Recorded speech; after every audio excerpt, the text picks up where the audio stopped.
ខ្ញុំគឺសាវតាខ្ញុំក៏មិនធ្លាប់ដឹងដែរថានៅពេលដែលថ្ងៃមួយខ្សែភ្នែករបស់យើងបានប្រទះទៅនឹងកែវភ្នែករបស់មនុស្សម្នាក់ដែលជាគូជីវិតគឺវាបែបនេះសោះមួយបាបដែលថាចង់មានគូហើយឈប់គិតរឿងចាស់ៗដែលតាមលងបន្លាចអារម្មណ៍យើងរាប់សិបឆ្នាំកន្លងមកនិយាយទៅរឿងខ្ញុំនឹងគេគឺវែងឆ្ងាយណាស់គឺវាផ្ដើមដល់បែបនេះជំរាបសួរលោកពូតើផ្ទះអ៊ំចែវនៅម្ដុំណាដែរលោកពូស្គាល់អត់ខ្ញុំឈប់ឡានហើយចូលលើកដៃសំពះទៅលោកពូម្នាក់ដែលដើរក្បែរផ្លូវនេះទំនងជាអ្នកស្រុកស្រាប់ស្គាល់ណាក្មួយហើយចៅក្មួយរកផ្ទះគាត់ធ្វើអីលោកពូដើរលីចបទៅលើស្មាស្លៀកតែខោខ្លីហើយមានជួបបារីស្លុកនឹងកាយជាប់មាត់គាត់សម្លឹងមើលមកខ្ញុំចង់ឲ្យជាឬក៏សួរមកបែបនេះគឺខ្ញុំមានធរៈបន្តិចបន្តួចប្រភេទសារជាមួយគាត់នេះលោកពូតែមិនជ្រាបថាផ្ទះគាត់នៅម្ដុំនេះឬអត់គិតទៅខ្ញុំក្លាហានមិនធម្មតាទេជិះតាំងពីភ្នំពេញមកដល់ខេត្តកោះកុងនេះតែឯងឲ្យគត់មករកស៊ើបដំណឹងពីតម្លៃដីធ្លីដែលក្រុងនឹងទិញឲ្យគ្រប់30ហិកតាដើម្បីផ្ដើមគម្រោងរីសតរបស់ខ្ញុំនៅដើមឆ្នាំក្រោយឲ្យទាន់ពេលវេលានោះនៅខាងមុខនោះផ្ទះគាត់ហើយដំបូលក្បឿងក្រហមនឹងក្មួយឯងជួយទៅចោះពូគាត់ចង្អុលទៅខាងមុខជាសញ្ញាផ្ទះខាងនោះហ្នឹងឯងពូតែខ្ញុំនៅបញ្ជាក់ក្រែងច្រឡំទៅសំពះលាគាត់ឡើងឡានបោចេញទៅបន្តសំណក់ផ្ទះអ៊ំចៅធំដល់ហើយវាប្រុសសង្ខុញប្រុងតែខំឡានខ្ញុំបោកធ្វើឲ្យខ្ញុំមិនទាន់ហ៊ានចុះចេញពីឡានដល់ឡើយតូនីឈប់ព្រោះទៅគេមកល្អជាទេលឺអ៊ំស្រីប្រហែលជាប្រពន្ធអ៊ំចៅហើយទីដឹងក៏ស្រវាយមកខាត់សំណក់ឲ្យឈប់លោឡាស្វាគមន៍ខ្ញុំក្មួយស្រីហើយក្មួយអញ្ជើញមករកអ្នកណាដែរអ៊ំស្រីស្រដីពីរោះពិសាណាគាត់ខាត់អាតូនីនោះបានក៏រាក់ទាក់មកខ្ញុំចាខ្ញុំមករកអ៊ំចៅតែគាត់នៅផ្ទះឬអត់អ៊ំប៉ុន្តែខ្ញុំអាចចុះគូសំនឹងអ៊ំបានអត់បើតូនីកាច់មឹងមនុស្សខ្លាចសំណក់ទៅយល់ចិត្តខ្ញុំមកស្រដីរកម្ចាស់ផ្ទះតែភ្នែកនៅកញ្ចឹងកខ្លាចទៅឆ្កែខំមិនអីទេក្មួយនិយាយពីអ៊ំប្រុសក្មួយឯងក៏ទៅចំការអត់ហើយតែទៀតប្រហែលមកដល់ហើយយើងនិយាយបណ្ដាខ្ញុំដើរតាមការអញ្ជើញរបស់អ៊ំស្រីបណ្ដាចូលអង្គុយលេងក្រោមផ្ទះរបស់គាត់ផឹកទឹកតែតូនីព្រោះទីដៃធ្វើឲ្យខ្ញុំតាមមើលវាទាំងនៅបុកទ្រុងនោះអ៊ំក្មួយឯងមកដល់ល្មមអ៊ំស្រីក៏ស្រដីស្របពេលដែលលោកពូដែលខ្ញុំជួបតាមផ្លូវបាញ់មិញដើរចូលពីរបងខាងមុខសម្ដៅមករកយើងហាពូធ្វើបាបក្មួយដល់ហើយខ្ញុំលន់មាត់លឺគួសមឯពូជេគាត់ញញឹមញញែមពីចម្ងាយបានចិត្តដែលបោកខ្ញុំបានយ៉ាងមិនឆៃក្មួយរកផ្ទះអ៊ំជើឃើញហើយនៅចាឃើញហើយលោកពូធ្លាប់តែឮសំឡេងតាមទូរស័ព្ទដល់ជួបផ្ទាល់ពូដល់ក្មួយឲ្យលះមុននាងពូលេងសាច់នឹងក្មួយទេកុំប្រកាន់ពូជេគាត់គួសមមកហើយគាត់នឹងអ្នកមីងរាក់តាក់ខ្ញុំកក់ក្ដៅណាស់រៀបទាំងបាយថ្ងៃត្រង់ឲ្យហូបផងធ្វើឲ្យខ្ញុំក្រែងចិត្តទៅផ្ដើមនិយាយដល់កិច្ចការនិយាយអញ្ចឹងពូយល់ព្រមសម្រួលឲ្យក្មួយជាមួយនឹងដៃចំការតរិនរបស់ពូជាង10ហាត់នឹងបានអត់ដូចក្មួយជម្រាបពីដើមអញ្ចឹងគឺក្មួយនឹងកែច្នៃតំបន់ភូមិឋានយើងនេះទៅជាតំបន់ទេសចរធម្មជាតិស្ងប់ស្ងាត់មួយដែលគ្មានកន្លែងណាដូចពិសេសយើងនឹងបង្កើតការងារឲ្យបងប្អូននៅតំបន់នេះមិនចាំបាច់ឲ្យគ្នាចំណាក់ស្រុកទៅខាងប្រទេសផ្សេងពូយល់ពីបំណងក្មួយតើហើយក៏ទន្ទឹងមើលតែផ្លូវក្មួយឯងនិងអ្នកអភិវឌ្ឍនៅក្នុងស្រុកនឹងរយយូរហើយដែរគ្រាន់តែថាយូរពេកអាកូនពូវាដាំទុរេនពេញនឹងបាត់ហើយទៅតែបានប្រមូលផលអត់ដល់យើងហ្នឹងចាំបាច់ដែរមកក្មួយសុំឲ្យពូគិតទាំងតម្លៃដើមទុរេនលោកពូអ្នកមីងអង្គុយក្បែរគ្នាហើយមើលមុខគ្នាទំនងចង់ពិភាក្សាស្រាប់តែខាងខ្ញុំមិនព្រមលក់ទេបងស្រីអញ្ជើញទៅវិញចុះសំឡេងមនុស្សថ្មីម្នាក់ទៀតបានកាត់ការសន្ទនារបស់យើងប៉ាម៉ែខ្ញុំសម្រេចថាមិនលក់ឲ្យអ្នកណាទាំងអស់ទោះបីជាគេឲ្យតម្លៃយើងឆ្វេងដងយ៉ាងណាក៏ដោយគេធ្វើមុខរញ៉ើដាក់អ្នកផ្ទះភ្នែកដៀងមើលមកខ្ញុំដោយទើសទាល់ធ្វើឲ្យខ្ញុំជាភ្ញៀវដែលខំបញ្ចូលពូមីងចង់ងាប់ត្រូវខកចិត្តហើយរឹងខ្លួនស្ដោកបើថាឯងមិនលក់ហើយប៉ានិងម៉ែឯងក៏មិនបង្ខំដែរលោកពូគាត់ដូចជាស្ដាប់សម្ដីអបិចិញ្ចឹមយក្សានឹងដល់ហើយច្រមុះរីកមុខធំក្រញើមិនចេះញញឹម គេចុះពីឡានដែលប្រឡាក់សតិភុចុះមកបានបន្តិចក៏ឡើងឡានចេញទៅបកវឹងដូចហោះ ក្មួយស្ដាប់ឮហើយអាអូនកូនពូវាអត់ចង់លក់ទេវាដូចជានៅស្ដាយចំការដែលវាខំដាក់ចិត្តដាក់កាយថែសម្បំ ពូទម្លាក់សម្ដីស្រាលដូចជាទម្លាក់ភ្នំមួយដាក់កល់ទ្រូងខ្ញុំយ៉ាងអញ្ចឹង ខ្ញុំនៅមិនទាន់អស់ចិត្តសោះនេះលពូបើគាត់បដូរចិត្តឆាប់អីខ្ញុំនៅតែចង់សហការជាមួយពូដដែល ពូដឹងថាក្មួយស្រឡាញ់ប្លង់នេះណាប៉ុន្តែពូពិតជាសុំទោសមែនព្រោះថារទ្ធីកូនពូនេះវាម៉ាត់ណាគឺម៉ាត់ហ្នឹងហើយ ពូដាក់មកចំរឹកតែខ្ញុំតទៀតមិនបានតែមីងក៏កាត់ ប៉ុន្តែបើគ្មានឯងអាចនិយាយឲ្យវាទន់ចិត្តវាប្រហែលជាព្រមកថាបានប៉ិតមែនអ្នកមីង ខ្ញុំញញឹមត្រេកអររឹកអ្នកមីងព្រោះយ៉ាងណាក៏គាត់ជួយផ្ដល់សង្ឃឹមខ្លះដែរ គឺប៉ិតជាមែនហើយកូននេះវាចិត្តរឹងណាស់ប៉ុន្តែមនុស្សនឹងគឺស្មោះត្រង់ហើយប្រកាន់ហេតុផលបំផុត អ្នកមីងដូចជាបាក់ភ្លើងខៀវឲ្យខ្ញុំព្រោះគាត់ចង់ឲ្យនាយរទ្ធីស្អីគេនោះបានសម្រាប់កាយខ្លះដែរចំការកន្លែងនេះផងកន្លែងនោះផងមានទាំងម្រេចទុរេនបន្លែបង្ការអីផ្សេងទៀតមួយកំណោហើយធ្វើរឿងមិនចេះហត់មិនចេះណាយទេអីមួយថ្ងៃ ចាមីងពូខ្ញុំប្រហែលត្រូវមកក្រាស់តាមសំវរចិត្តឲ្យគាត់ជួយសហការព្រោះបើចំការទៅរៀនកណ្ដាលប្លង់ធំនេះគាត់មិនព្រមលក់ខ្ញុំប៉ັດជាត្រូវខាត់ពេលរាប់ឆ្នាំទៅមុខទៀតនៅក្នុងការរកភូមិសាស្ត្រថ្មីមិនខានគឺ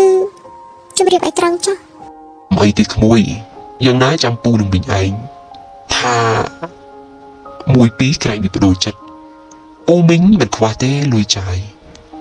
គ្រាន់តែថាឲ្យវាគិតពីខ្លួនឯងខ្លះ ពូនឹងមីងបន្តផ្ដល់ភាពកក់ក្ដៅមកទៀតហើយទើបធ្វើឲ្យចិត្តដែលក្រែងជាប់ទ្រូងរបស់ខ្ញុំនឹងមានពលឺខ្លះថានឹងសម្រេចការងារនេះឲ្យបាន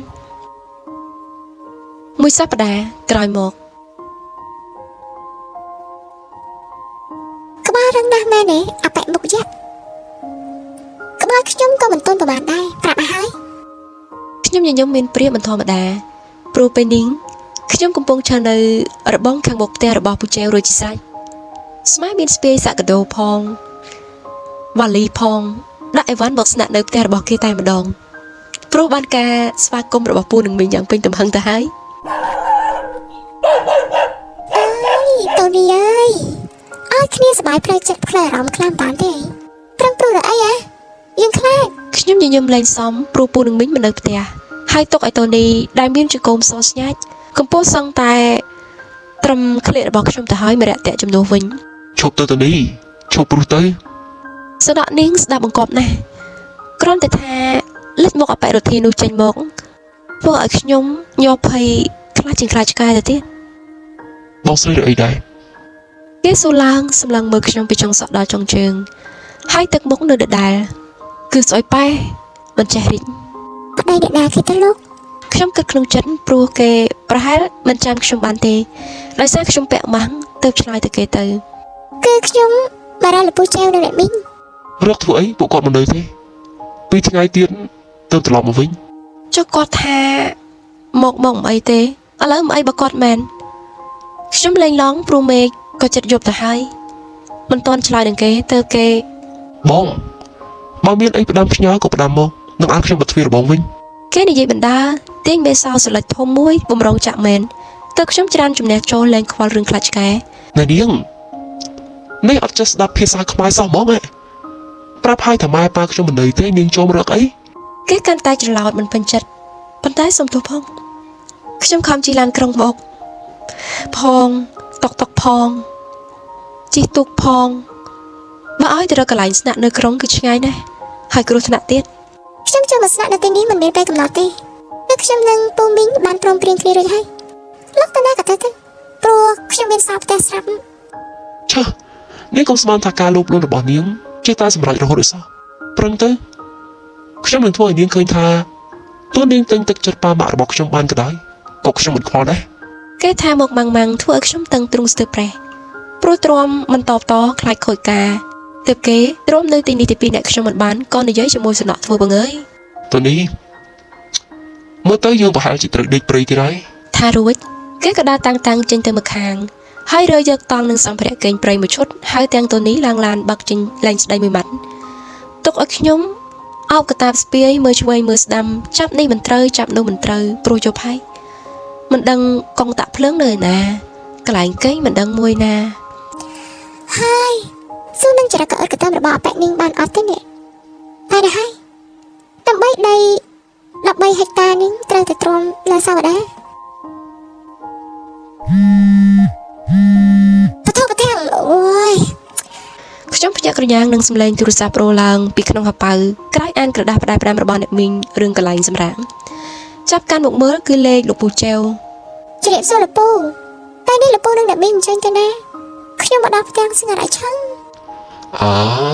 ត្រូវឲ្យក្មួយពូនឹងវិញឯងសុំទោសផងណាមានតរៈបងប្អូនគាត់ឈឺ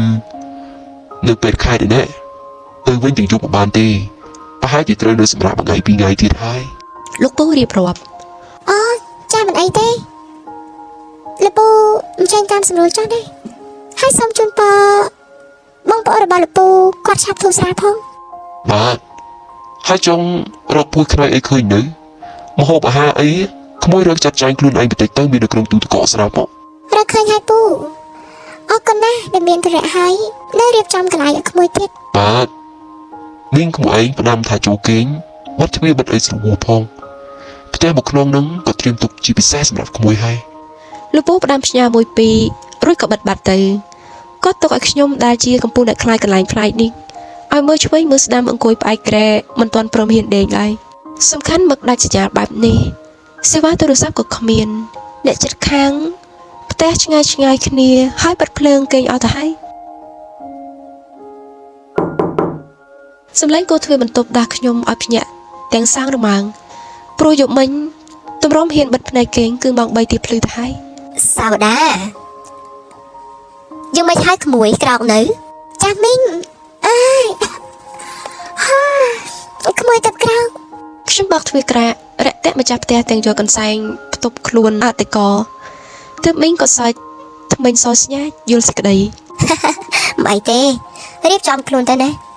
ចាំបាយព្រឹករួចមីងជូនឲ្យអ្នកម្ដុំនេះស្គាល់ក្មួយចាតែក្មួយសុំតែ5នាទីទេ ខ្ញុំស្វាងចែព្រោះថ្ងៃនេះខ្ញុំក៏ត្រូវទៅបង្ហាញខ្លួនឲ្យលោកពូប្រធានភូមិបានដឹងថាមានចំណូលថ្មីនៅផ្ទះមីងដែរនិយាយកាត់នឹងមិនអូសបន្លាយទេនៅទីនេះបានយូរបន្តិចទាំងមីងនិងពូគាត់កាន់តែស្រឡាញ់ចូលចិត្តខ្ញុំចាត់ទុកដោយកូនក្មួយចំណែកអ្នកស្រុកវិញពិសេសប្អូនតូចមានអ្នកខ្លះយកផ្លែភ្ញៀវសេមន់សៀដាសាំងម៉ៅដែលបែកពីផ្ទះរបស់គេមកផ្ញើឲ្យខ្ញុំញ៉ាំឡើងហត់ទៅវិញថតមូលដូចជ្រុញហើយមើលទៅពួកគេចូលចិត្តស្ដាប់រឿងនិទាននិងរត់លេងល្បែងកម្សាន្តថ្មីដែលខ្ញុំចំណាយពេលជាមួយពួកគេក្រោយមកពីធ្វើការរបស់ខ្ញុំវិញល្ងាចឡើង បងសាវតាបងឯងខ្ញុំថាចិត្តល្អគួរឲ្យស្រឡាញ់ម៉ែ វត្តៃក្មេងស្រីតូចសោះតែនាងឆ្លៀតហើយឆ្លាតលើសគេចេះសរសើរចេះប្រើភាសាពីរោះទៅវិញទៅមកនឹងមិត្តរបស់នាងគួរឲ្យសរសើរ ចេះតែបញ្ចូលបងឯងអូនឯងទៅវិញទេអ្នកឆ្លាតថាស្រស់ស្អាតគួរឲ្យស្រឡាញ់ បន្លប់អៀននឹងក្មេងបណ្ដាខ្ញុំយកដៃបេះថ្ពាល់នាងតូចបណ្ដាញញឹមលើកទឹកចិត្ត ពុធី នាងតូចលន់មកស្រែកទៅអបិរតិក្រោយកន្លែងឃើញគេជិះកង់មកពីម្ខាងផ្លូវចូលសម្ដៅរកយើង ហើយមិនហើយថ្ងៃហ្នឹងប៉ាវតីឯងទៅចំការឬអត់ហ្នឹងអត់ប្រាប់ពូសោះ គេក្រញ៉ៅដាក់ក្មេងតែមិនសូវចង់ចិញ្ចាំដោយនិយាយជាមួយខ្ញុំសោះព្រមទាំងទិញនំខ្ញីមួយថងធំមកហុចឲ្យពួកគេញ៉ាំលេងទៀត អរគុណអរគុណអរគុណអរគុណ ក្មេងៗអរគុណទាំងអស់ខេបខប់ឯវតីនាងលូកដៃយកនំតែមិនភ្លេចតបសំណួរ អាណានោះមើលចាស់ហ្នឹង វតីដាក់មុខចុកនាងនិយាយមិនដឹងថាខុសទេតើខ្ញុំដែលប្រឹងធ្វើមុខស្មើមិនទាន់ស្ដីរកគេមុននេះទប់ស្ដាយមិនបានពេលឃើញទឹកមុខប្រតិកម្មរបស់គេនឹងសម្ដីក្មេងតូច តែគេអត់និយាយអាណាជាមួយមនុស្សចាស់ចឹងទេអូនគឺមិនល្អទេ ទាំងគេទាំងខ្ញុំញញឹមអៀនមើលមុខគ្នាប៉ុន្តែមិនយូរគេក៏បដូរទឹកមុខវិញធ្វើដូចប៉ាំបាន នេះឬលទ្ធផលជួយអ្នកស្រុករបស់នាងបង្រៀនក្មេងឲ្យនិយាយអាក្រក់ស្ដាប់ណា គេឆ្លៀតឌៀមដាមដាក់ខ្ញុំតែភ្នែកក៏លេចមើលប្រៃប្រឹក្សា ណែខ្ញុំមិនច្បាស់សោះថាលោកនិយាយជាមួយខ្ញុំឬអ្នកណា ខ្ញុំលេងលឹកពីតាមសួរគេឯ ឯគេបែរជាប្រងើយមិនឆ្លើយហើយជិះកង់យឺតចេញទៅផ្ទះមុនបាត់លួចញញឹមមិនទេ អត់យល់អបនេះកាត់អីអញ្ចេះ ខ្ញុំញញឹមអស់សំណាយនឹងចរិតប្លែកៗរបស់គេតែក៏មិនភ្លេចលាក្មេងៗនឹងមើលឲ្យច្បាស់ថាគេត្រឡប់ទៅផ្ទះរៀងខ្លួនព្រោះល្ងាចណាស់ហើយថាទៅមិនច្បាស់ថាខ្ញុំមកបំពេញការងារនិងបំពេញបេសកកម្មធំតែងទឹកចិត្តអបិរិទ្ធិនេះឲ្យព្រមលក់ដីឲ្យឬមួយមកបង្កសង្គ្រាមជាមួយគេទេគឺវារបៀបថាចិត្ត3ខែទៅហើយខ្ញុំនៅមិនទាន់អាចចូលគៀកគេបានសោះមុននេះគេចេញកង់បឹកមុនប៉ុន្តែគេជាយឺតឃ្លាតពីខ្ញុំប្រហែល10ម៉ែត្រទំនឹងចង់ចាំខ្ញុំកុំឲ្យដើរទៅវិញម្នាក់ឯងល្ងិតខ្លាចក្មេងស្ទាវស្រុកនេះអូកាឡាឲ្យខ្ញុំដើរតាមក្រោយមិនហៅស្ដីព្រោះបើស្ដីមានតែប្រកែកមិនដែលត្រូវគ្នាអញ្ចឹងបណ្ដោយតាមនឹងទៅ យេបងធីមកពីណាទាំងគូនឹង ក្មេងកំឡោះម្នាក់គេជិះម៉ូតូពីទិសបញ្ច្រាគ្នាសួរនាំ បងមកពីចុងភូមិហើយស្រត់ឯងទៅណាខ្ញុំរកតែងទឹកស្អ៊ីវមកយួរទុកក្រែងចុះទូស្អែកហ្នឹងហ៎បងបានតែចាស់អញ្ចឹងតន់ភ្លឺតិចចិនតន់បិទតូប ថារួចក្មេងកំឡោះនោះឆ្លៀតញញឹមងក់ក្បាលគ្រប់ខ្ញុំបន្តិចក៏ជិះហួសទៅតាមពិតម្នាក់រធីនេះសម្បូរអ្នកស្រឡាញ់រាប់អានណាស់តើហើយមិនក៏មុខមិនសូវរីកអញ្ចឹងឲ្យទៅជួបខ្ញុំឬមួយមកពីខ្ញុំ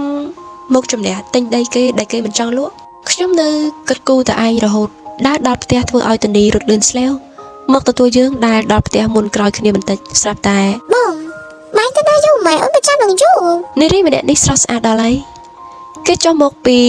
ប៉ៅអ៊ីរត់តម្រង់មកអោបដៃអោបជើងអប៉ែនេះទំនងសង្សារគេទីដឹងគេស្វាគមន៍អប៉ែនេះបណ្ដា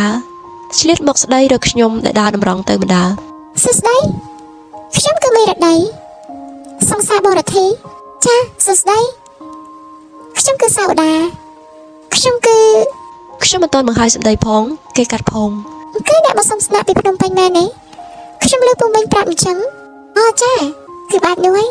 ខ្ញុំចាក់បណ្ដោយតាមគេនិងរាក់តាក់តិចតួចទៅដើរសម្ដៅទៅផ្ទះបាយដើម្បីជួយចម្អិនម្ហូបម្ចាស់ផ្ទះធ្វើឲ្យគេតាមមើលខ្ញុំថ្លា មីងស្លោអីឲ្យខ្ញុំជួយក្រនឆាប់រួចណាមកវិញហើយសាវតាកូនឯងទៅលេងនឹងក្មេងៗយូរតិចទៀតក៏បានក្មេងៗគេផ្ដាំសុំនឹងមីងឲ្យបងសាវតាគេទៅលេងជាមួយគេបង្រៀនគេឲ្យបានយូរ មីងរៀបរាប់បណ្ដាកូវិតសម្លគាត់បណ្ដាទៅខ្សឹបមកទៀតហើយ មីងខ្លាចតែមានរឿងជាក្បាលទៀតទេកាត់អីមីងមានអីមិនស្រួលបានទេមីងមិនអីទេប៉ុន្តែមើលចុះកូនរធីលោករធីគេយ៉ាងម៉េចមីងពីរអ្នកនឹងបែកគ្នាយូរហើយកូនរធីតម្រាំតែធ្វើចិត្តបានគឺរាប់ឆ្នាំដល់ពេលគ្នាធ្វើចិត្តបានឥឡូវនេះស្រាប់តែចេញមុខមីរដីជាថ្មីស្របពេលដែលរធីគេលែងចង់ខ្វល់រឿងអញ្ចឹងទេមីងហ្នឹងហើយមីងកំពុងចាំមើលរធីគេគិតយ៉ាងម៉េចហ្នឹងឯង មីងប្រាប់មកធ្វើឲ្យចិត្តខ្ញុំកាន់តែច្បុកច្បល់ខ្ញុំក៏មិនយល់ដែរហេតុអីវាត្រូវមកប៉ះពាល់នឹងផ្លូវអារម្មណ៍របស់ខ្ញុំអីសម្បើមម៉េះបើជារឿងរបស់គេសោះហ្នឹងគេនឹងសង្សារចាស់គេកាត់អីឬអត់ត្រូវគ្នាវិញឬអត់ជាសិទ្ធិរបស់គេរឿងដែលឯងត្រូវខ្វល់គឺដី13ហិកតានេះទៅវិញទេ មីងយប់ច្រើនណាស់ហើយខ្ញុំមានតែសុំគេនៅទីនេះហើយទេបើបងរធីគាត់អត់ជូនទៅវិញផង ម្នាក់មេរដីនោះដើរចូលផ្ទះបាយពីពេលណាក៏មិនដឹងស្រាប់តែបន្លឺសំឡេងមកធ្វើឲ្យខ្ញុំនិងអ្នកមីងភ្ញាក់ក្រញាំង មិនអីទេចឹងចាំមីងរកភួយខ្នើយឲ្យណាគេងជាមួយក្មួយសាវតាចុះគ្នាគេងតែឯងទេ មីងរកនឹកអីមិនតាន់ក៏ទម្លាក់បន្ទុកឲ្យខ្ញុំទទួលភ្ញៀវដែលគាត់មិនចង់ស្វាគមន៍ទៅវិញ សាវតាមើលនំមេរដីស្គាល់កន្លែងគេងផងនឹងបដូរសម្លៀកបំពាក់ញ៉ាំបាយ លីបែបនេះតួកាំងសេចក្តីយ៉ាងណាក៏ខ្ញុំមិនអាចឆ្លើយអ្វីក្រៅពី អាចារ្យមីងតាអ្នកនាងតាមខ្ញុំមក ពេលនេះខ្ញុំដើរតួជាម្ចាស់ផ្ទះនាំផ្លូវភ្ញៀវប៉ុន្តែរឿងដែលនឹកស្មានមិនដល់នោះគឺ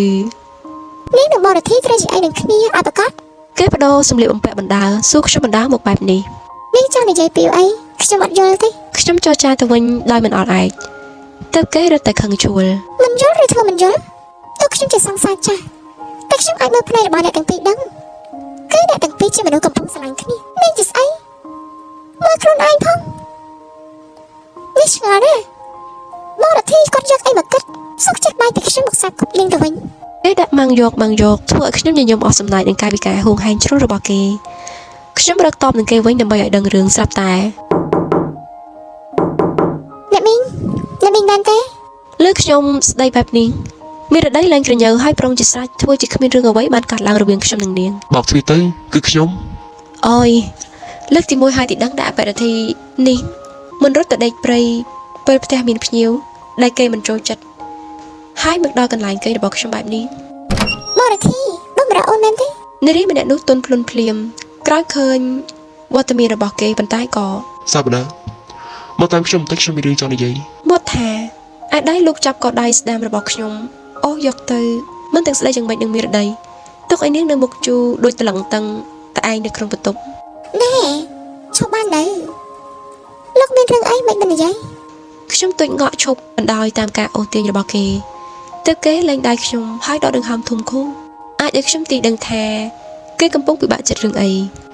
មានហើយវាសំខាន់ទៀតផងសម្រាប់ខ្ញុំនិងនាង គេទម្លាក់សម្លេងនិងហាក់ទន់ភ្លន់លើសរាល់ដង លោកនិយាយទៅខ្ញុំចង់ស្ដាប់ ឃើញទឹកមុខកំសត់របស់គេខ្ញុំក៏ចរចាចង់ដឹងប៉ុន្តែគេនៅស្ទាក់ស្ទើរមិនចង់ហ៊ានហាត់ស្ដី គឺជួយសម្ដែងជាគោលដៅរបស់ខ្ញុំបានទេវាមិនយូរទេគឺត្រឹមតែមានរដីម្នាក់នេះចាក់ចេញដោយសន្តិវិធីប៉ុណ្ណោះគ្រប់យ៉ាងនឹងចប់ហើយខ្ញុំនឹងយល់ព្រមលក់ដីប្រមាណហិកតានោះឲ្យនាង ស្ដាប់គេរៀបរាប់ខ្ញុំមិនត្រឹមតែមិនត្រេកអរទេគឺថែមទាំងខឹងលើសដើមដែលគេហ៊ាននិយាយមកបែបនេះ គូដណ្ដឹងខ្លាំងៗអញ្ចឹងឯងលោកយកអីមកកាត់ ក្រែងដីនេះសំខាន់សម្រាប់រីសតរបស់នាងណាស់មែនទេដីខ្ញុំនៅកណ្ដាលបើខ្ញុំមិនលក់នាងក៏មិនអាចធ្វើវាបានដែរត្រូវអត់យើងក៏មិនខូចខាតអ្វីព្រោះនាងក៏ទទួលបានអ្វីដែលនាងប្រាថ្នាហើយខ្ញុំក៏អាចសម្រេចបំណងតូចមួយរបស់ខ្ញុំ ចាស់កិត្តិយសខ្ញុំតើវាតូចតាចដល់ថ្នាក់លោកមើលមិនឃើញ និយាយដល់ចំណុចនេះគេក៏កាំងលែងមានអីតបតតែខ្ញុំមិនបានចប់ទេ មិនអីទេ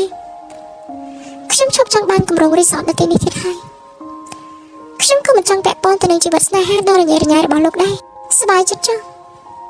លែងមានអ្នកណាធ្វើឲ្យលោករត់ទៅកេងព្រៃជាមួយតនីឲ្យបុស៊ីទៀតហើយលែងមានអ្នកណាធ្វើឲ្យលោកកញ្ញៃជិះក្បាលរាល់ថ្ងៃទៀតហើយខ្ញុំនឹងត្រឡប់ទៅភ្នំពេញវិញឥឡូវនេះ បញ្ចប់សម្ដីសឹងមិនតាន់ខ្ញុំក៏រត់ទាំងកំហឹងទឹកភ្នែករលីងរលោងឡើងទៅលើផ្ទះដែលម្នាក់មានរដីនោះជ្រាមជ្រុំនៅឡើយហើយរៀបអីវ៉ាន់គ្មានមាត់រកនាងមួយម៉ាត់ វិញនាងទៅណាហ្នឹង មានរដីសួរនាំដូចចង់សាយចំអក ក៏មិនចេះរឿងខ្ញុំទេ ខ្ញុំងាកសម្លក់វិញទាំងទឹកមុខគួរឲ្យខ្លាចទើបគេលែងហ៊ានហាស្ដីអ្វីទាំងអស់ហើយនៅស្ងៀមត្រូវហើយខ្ញុំមិនដឹងថាពេលនេះគួរទៅវិញដោយរបៀបណាទេនិងខ្ញុំក៏ដើរកាត់តាមខាងក្រោយផ្ទះមិនទៅលាអ្នកមីងលពូនាំឲ្យគាត់ព្រួយចិត្តឡើយតើសំបីអបិរធីគួរឲ្យស្អប់នោះក៏មិនអាចដឹងថាខ្ញុំនិយាយមែនឬក៏ធ្វើលេងផ្លូវខាងក្រោយផ្ទះស្ងាត់បន្តិចហើយប៉ុន្តែដើរប្រហែលជា1គីឡូម៉ែត្រប៉ុណ្ណោះដល់ផ្លូវកាត់ទៅរកភូមិគឺកន្លែងដែលខ្ញុំអាចបន្តដំណើររកមធ្យោបាយទៅភ្នំពេញវិញបានចិត្តកំពុងក្តៅក្រហាយខ្ញុំឡើងខ្វល់រឿងខ្លាចព្រួយនឹងអ្វីទាំងអស់សូមត្រឹមតែឲ្យផុតពីមុខអបិនេះកុំឲ្យយល់ថាខ្ញុំនេះជាមនុស្សលោភលន់ចង់បានតែរបស់ទ្រព្យហើយហ៊ានយកកិត្តិយសទៅបដូរព្រោះខ្ញុំមិនមែនជាមនុស្សបែបនោះជាដាច់ខាតរវល់តែក្រញើភ្លើងទូរស័ព្ទដែលខ្ញុំប្រឹងបំភ្លឺដើរប្លង់មុននេះវាធ្លាក់ភ្លើងព្រោះចិត្តអស់ថ្ម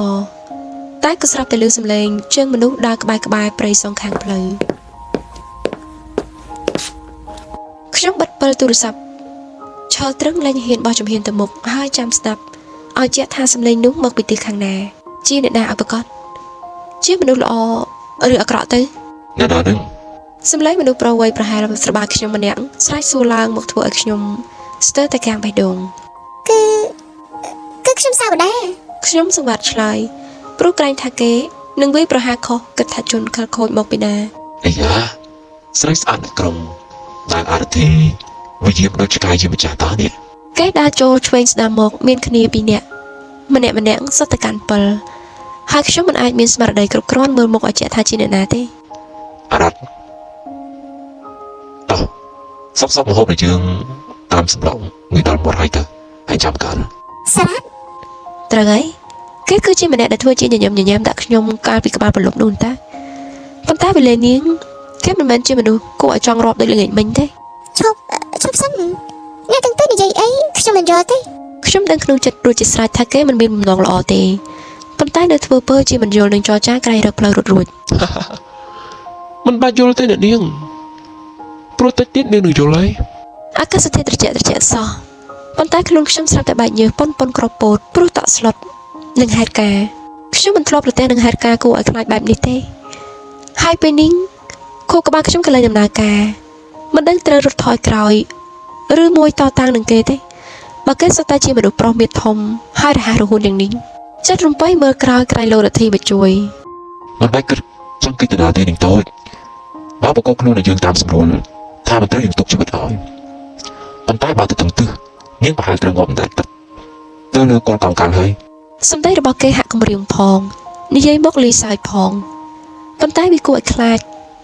គឺរហូតដល់ខ្ញុំស្ទើរតែទន់ជង្គង់ដួលនឹងដី កុំនិយាយច្រើនទេអាម៉ាក់នាំតែខូចការទេ គេបញ្ចប់សម្ដីភ្លាមអាម្នាក់នៅក្នុងចំណោមនោះក៏ស្ទុះចូលមកពីម្ខាងវាកញ្ចឹងកខ្ញុំមួយដៃចុកស្ទើរស្លាប់តាំងពីពេលនោះមកខ្ញុំមិនដឹងថាមានរឿងអីកើតឡើងទៀតទេ ជប់ទៅទីមិនបាច់ទៅរករឿងវាទេបើទៅជាកូនវាគេស្លាប់ក៏វាមិនបានអីមកវិញដែរប៉ុន្តែអានោះវាអត់ញញទេប៉ាវាមិនចេះកាយខ្លួនទេទៅអ្នកស្រុកទៅអាកាយវាយ៉ាងណាក៏ដោយប៉ាដឹងតែក្មួយសាវតាមានអីឯណានាងគ្រាន់តែរបស់តៃរបស់ជើងហើយរបួសកញ្ចឹងកតែទៀតអស់អីហើយ សម្លេងសន្តានាលើពេញត្រចៀកខ្ញុំមិនទាន់យល់ថាពួកគេនិយាយពីអីនោះទេដឹងត្រឹមថាបើកភ្នែកឡើងគឺខ្ញុំគេនៅក្នុងផ្ទះធំរបស់លោកពូជែវមានមីងនៅអង្គុយជូតក្រសាញ់ក្បែរខ្ញុំក្អកស្ងួតកហើយប្រឹងក្រោកអង្គុយចង់ហូបទឹក ឈប់ប្រកែកគ្នាទៅប៉ាវាក្មួយសាវតានឹងដឹងខ្លួនហើយ អ្នកមីងស្ទុះចូលមកកាន់តែគៀកដើម្បីគ្រាខ្ញុំឲ្យអង្គុយ និយាយថាឲ្យក្មួយដឹងខ្លួនហើយហ៎ មីងសួរមកធ្វើឲ្យខ្ញុំរលឹកដល់រឿងរ៉ាវមុនសន្លប់ឯក្បាលខ្ញុំឈឺខ្ទោកស្ទើរតែផ្ទុះបែកជាចម្រៀង ខ្ញុំតបតែញ័រមាត់តាត់ព្រោះមិនដឹងថាក្រោយសន្លប់ធំនោះមានអ្វីកើតឡើងនោះទេ ចាំបាច់ខំនិយាយឡើយក៏បានក្មួយដកដង្ហើមធំវែងឲ្យឆាប់បាត់ភ័យទៅណាអស់អីហើយ អ្នកមីងលួងលោមបណ្ដើក្រសោបកាយខ្ញុំអោបបណ្ដើសម្ដែងការអាណិត ជប់ភ័យទៅក្មួយអាសរ៉ាត់នោះត្រូវកូនរទ្ធីវាចាស់ដៃណាស់ហើយពូនឹងគេទៅតន់ពូវាមិនបាច់ប៉ះពាល់ក្មួយទេ ពូជែវដើរឈរញញឹមក្បែរនេះក៏លួងលោមបន្ថែមប្លែកតែបាត់មិនឃើញម្នាក់រទ្ធីនោះសោះ ហើយចរិតធីគេមានរកប្រេងកាឡារឹតត្រង់របួសរនៅប៉ាវា ខ្ញុំដឹងទេតែមុនចុះទៅគេប្រាប់ថាទៅដោះស្រាយរឿងមេរដីអតីតកូនប្រសាម៉ែវាឯងហ្នឹងនៅម៉ែបើស្វាគមន៍មនុស្សធ្លាប់ខូចកាចមកឲ្យនៅផ្ទះទីបំផុតនាំរឿងចូលមកតទៅបានដេកយប់តពងសោះហ្នឹង ហើយចុះឲ្យខ្ញុំដេញគ្នាទៅយ៉ាងម៉េចទាំងយប់ហ្នឹងឯងស្រីផងនេះហើយបើខ្ញុំដឹងវាទៅជួលពួកអដៃនោះមកឲ្យធ្វើបាបសាវតាក៏ខ្ញុំនៅមិនស្ងៀមដែរ អ្នកមីងលពូហាក់ដឹងរឿងច្បាស់ណាស់ថាជាមេរដីមកមានបំណងមិនល្អប៉ុន្តែប្លែកត្រង់ថាអ្នករងគ្រោះគឺជាខ្ញុំទៅវិញខ្ញុំស្ដាប់គាត់សន្ទនាបានគួរសមទើបយល់សេចក្តីប៉ុន្តែការភ្នែកវិញចេះតែរំបីរកមើលមាត់ទ្វារក្រៃលោករទ្ធីនោះត្រឡប់មកវិញមិនដឹងទេខ្ញុំស្រាប់តែមានអារម្មណ៍ថាខុសឆ្គងពេលឮថាគេមកត្រូវរបួសដោយសារខ្ញុំ បានហើយយើងជួបជជែកគ្នាទៅទុកឲ្យក្មួយសាវតានាងបានសម្រាប់ផងព្រោះយប់ជ្រៅហើយ អញ្ចឹងក្មួយសម្រាប់ចុះមីងនឹងពូឈប់រំខានហើយ គាត់និយាយបណ្ដើបោះជើងបំរុងចេញទៅបណ្ដើដោយខ្ញុំពេលនេះកំពុងតែកេងលើក្រែនៅក្នុងបន្ទប់របស់អបិរទ្ធីសម្រាប់អាក្រក់នោះតែម្ដង ប៉ុន្តែមីងចុះខ្ញុំត្រូវសម្រាប់នៅទីនេះមែនទេ មីងយល់ចិត្តបារម្ភខ្លាចខ្ញុំមិនហ៊ានកេងនៅផ្ទះទទួលភ្ញៀវដែលខ្ញុំធ្លាប់កេងរាល់យប់កន្លងមកទើបគាត់យកខ្ញុំមកដាក់នៅទីនេះហើយដេញលោករទ្ធីឲ្យកេងយាមនៅខាងក្រៅ កេងចុះមិនបាច់ក្រែងចិត្តរទ្ធីទេបើគេរករឿងប្រាប់មីងមករករឿងគេវិញ មីងចរចាមកតែល្វើយហើយពូគាត់ដើរទៅផុតបាត់ហើយទុកឲ្យខ្ញុំកេងនៅទីនេះមែន មែនហើយកេងនៅទីនេះគឺសុវត្ថិភាពបំផុតហើយ ខ្ញុំលងលំខ្លួនឯងមុនបំរាស់កេងទៅវិញយប់ស្ងាត់ចង្រិតក្អាត់យំអើងកងដណ្ដើមគ្នាអួតសម្លេងប៉ុន្តែយប់នេះវាហាក់ដូចជាបំពេអារម្មណ៍ឲ្យខ្ញុំចូលកេងទៅកាន់ពិភពលោកមួយថ្មីគឺពិភពលោកនៃក្តីព្រួយបារម្ភយ៉ាងចម្លែកចំពោះគេពិភពដែលខ្ញុំខ្លួនឯងមិនដឹងថាថ្ងៃស្អែកនឹងទៅជាយ៉ាងណាក្នុងចិត្តហែលហាលចង់ឃើញមុខគេចង់និយាយពាក្យសុំទោសដែលឆាប់ឆេវឆាវខុសរឿង ខួរក្បាលបន្តគិតកៅភ្នែកទាំងគូវាស្ទើរតែបិទគេងចង់ម្ចាស់វាទៅហើយប៉ុន្តែខ្ញុំហាក់មានអារម្មណ៍ថាមាននរណាម្នាក់កំពុងអង្គុយសម្លឹងមើលមុខរបស់ខ្ញុំយ៉ាងជិតៗ អី ខ្ញុំស្រែកលើគូសំព្រោះបាក់ភ្នែកធំបន្តិចគឺពិតជាគេមែនគឺអបរថីមកអង្គុយសម្លឹងតាំងពីពេលណាក៏មិនដឹង ខ្ញុំរត់ទីទៅអ្នកនាង គេស្ទុះចាប់កដៃរបស់ខ្ញុំជាប់ក្រែងខ្ញុំភ័យខ្លាចមនុស្សអាក្រក់មកចង់ធ្វើបាបទៀត ណែហើយមកសម្លឹងមកខ្ញុំគេអញ្ចឹងនឹងអត់ខ្ញុំភ័យ ខ្ញុំក្រញ៉ៅដាក់គេក្រោមអំពូលភ្លើងបំភ្លឺបន្ទប់ដែលបើកចោល គឺចង់សម្លឹងមើលមុខក្មេងមករឹងក្បាលរឹងចិត្តស្រាលឆាប់ឆេឆាវចាក់ចេញទៅមិនគិតសោះមិនខ្វល់ថាវាអាចបង្កគ្រោះថ្នាក់ដូចយប់នេះទេខ្ញុំកំពុងតែឆ្ងល់ថាបើស្អប់ខ្ញុំគុំខឹងខ្ញុំម្លងក៏មិនគួរទៅទាំងយប់បែបនេះដែរ គេរអ៊ូទាំងមិនទាន់ព្រមលែងដៃខ្ញុំគេសម្លឹងមកគៀកមិនខ្វល់ថាបេះដូងខ្ញុំកាន់តែជ្រួលច្បល់យ៉ាងណាទេ មុននេះខ្ញុំជាជនរងគ្រោះគេស្ទើរតែធ្វើបាបលើរូបកាយរបស់ខ្ញុំទៅហើយតែពេលនេះមកត្រូវមនុស្សចិត្តថ្មដូចលោកបន្តទៀតយុទ្ធធម៌ទេ ខ្ញុំរអ៊ូធ្វើឲ្យគេបដូរពីជ្រួញចិញ្ចើមខ្លាញ់ជាខឹងមុននេះមកកន្ត្រាក់ដៃខ្ញុំអោបយ៉ាងណែននៅក្នុងរបងដៃធ្វើឲ្យខ្ញុំត្រៀមចិត្តថាគេហ៊ានធ្វើបែបនេះមិនទាន់សោះ សុំទោសដែលធ្វើឲ្យនាងត្រូវមកជួបហេតុការណ៍បែបនេះខ្ញុំមិនដឹងទេថាខ្ញុំនឹងទៅជាយ៉ាងណាបើនាងមានបញ្ហាធ្ងន់ធ្ងរលើសនេះដឹងទេខ្ញុំស្ទើរតែមុននេះខ្ញុំស្ទើរតែខ្លាចជាគេតកសម្រាប់អសរៈនោះទៅហើយ គេរៀបរាប់ទាំងអួរដើមកហើយប្រឹងអោបប្រាណរបស់ខ្ញុំណែនលើសមុនហើយយកក្បាលកាយស្មារបស់ខ្ញុំយ៉ាងខ្លោចផ្សាខ្ញុំពេលនេះគឺមិនអាចធ្វើអ្វីបានក្រៅពីនៅស្ងៀមមិនដោយឲ្យបរិះចម្លែកម្នាក់នេះគ្រប់គ្រងកាយបានឡើយគេចម្លែកណាស់គេមិនធ្លាប់សារភាពឬបង្ហាញកាយវិការយកចិត្តទុកដាក់នឹងខ្ញុំច្រើនដូចនេះទេតែពេលនេះគេស្រាប់តែបង្ហាញការខ្វល់ខ្វាយហ៊ានបដូរទាំងជីវិតលែងខ្មាស់ធ្វើដាក់ខ្ញុំមកបែបនេះតើកាយវិការនេះជាសេចក្តីស្រឡាញ់របស់បុរសម្នាក់ចំពោះនារីដែលគេស្រឡាញ់មែនទេ សុំទោសខ្ញុំអីខ្ញុំទៅវិញទេដែលខុសខ្ញុំឆេះឆាយចាក់ចេញទាំងមិនពិចារណានេះសម្រាប់ហើយដល់លោកនៅលពូតតនបើមិនអញ្ចឹងទេខ្ញុំប្រហែលជាខ្លាចជាសពកមុំខ្ញុំកំពុងទឹកបាត់ទៅហើយ ខ្ញុំច្រានគេចេញព្រោះអៀនព្រានបន្តិចទេឯគេក៏ភ្ញាក់ខ្លួនហើយក្រោកឈរធ្វើអេះអុញ គឺខ្ញុំគឺនាងឆាប់គេចុះខ្ញុំចេញទៅវិញហើយ គេបំរុងដើរចេញទៅហើយប៉ុន្តែពន្លឺអំពូលបានអនុញ្ញាតឲ្យខ្ញុំមើលឃើញរបួសកែងចិញ្ចើមរបស់គេយ៉ាងច្បាស់ ឈប់សិនចាំខ្ញុំមករបស់លោកសិន ខ្ញុំស្រាប់តែក្លាហានហ៊ានលូកដៃចាប់ទាញដៃឬអាវរបស់គេឲ្យឈប់ទើបគេងាកមើលមុខរបស់ខ្ញុំកែភ្នែកយើងទាំងពីរប៉ះគ្នាហាក់បង្ហាញពីការយល់ចិត្តសែនចម្លែកបំផុតគេដាក់ខ្លួនអង្គុយម្ដងទៀតក្រោយយកប្រអប់សង្គ្រោះបឋមរបស់គេប្រគល់ឲ្យខ្ញុំ ឃើញទេមកពីចេះពេកទៅមកត្រូវលៀងលបួសឲ្យខ្ញុំបែបនេះតតបាន ខ្ញុំដឹងច្បាស់ណាស់ការភ្នែករបស់គេទាំងគូសម្លឹងមើលមកខ្ញុំសែនគេគិតនឹងស្រទន់បំផុតហើយខ្ញុំចេះតែប្រឹងធ្វើជាមិនដឹងមិនលឺហើយបន្តជូតលៀងនិងបន្តថ្នាំក្រហមឲ្យ អូយកាហាយ ត្រង់តិចទៅត្បូងវិញអញ្ចឹងហើយ ខ្ញុំបញ្ចប់សម្ដីហើយផ្លុំតិចឲ្យថ្នាំឆាប់ស្ងួតស្រាប់តែគេលែងខូចព្រោះតែយើងអង្គុយទៅមុខហើយគេគិតគ្នាលើសពេលណាទាំងអស់ទើបគេហ៊ានឈ្លានពាននឹងថាបបោមាត់ខ្ញុំបានយ៉ាងនេះការភ្នែករបស់គេបង្ហាញពីអារម្មណ៍ខ្វល់ខ្វាយហើយហួងហែង ខ្ញុំស្រឡាញ់នាងណាស់សៅដាក៏មិនដឹងថាចាប់ផ្ដើមពីពេលណាដែរដឹងត្រឹមថាហេតុការណ៍មួយនេះវាកាន់តែធ្វើឲ្យខ្ញុំយល់ច្បាស់ពីបេះដូងរបស់ខ្លួនឯងថាអ្នកនាងគឺជាមនុស្សម្នាក់ដែលខ្ញុំរងចាំយូរណាស់មកហើយ គេព្យាយាមសារភាពឲ្យបញ្យល់ពីជំរឿចិត្តតាមរយៈកែវភ្នែកផងពាក្យសម្ដីផងមិនដឹងថាខ្ញុំម្នាក់កាំងយ៉ាងណាទេ នេះលោកថាខ្ញុំហ៎ ខ្ញុំមិនមែនចង់និយាយបែបនេះទេប៉ុន្តែមាត់វាបានចចាបាត់ទៅហើយម្ដងទៀតហើយគឺគេបដូរពីថាបបោមាត់មកថាថាថ្ងាសម្ដង ត្រូវហើយគឺបងថាអូននៅមិនយល់ទៀតទេថា បងហូហៃអូនព្រោះស្រឡាញ់ គេបញ្ចប់សម្ដីដោយផ្អែមល្ហែមប៉ុន្តែគេមិនដឹងទេថាគេកំពុងតែបន្សល់នៅមន្ទិលសង្ស័យដល់ខ្ញុំ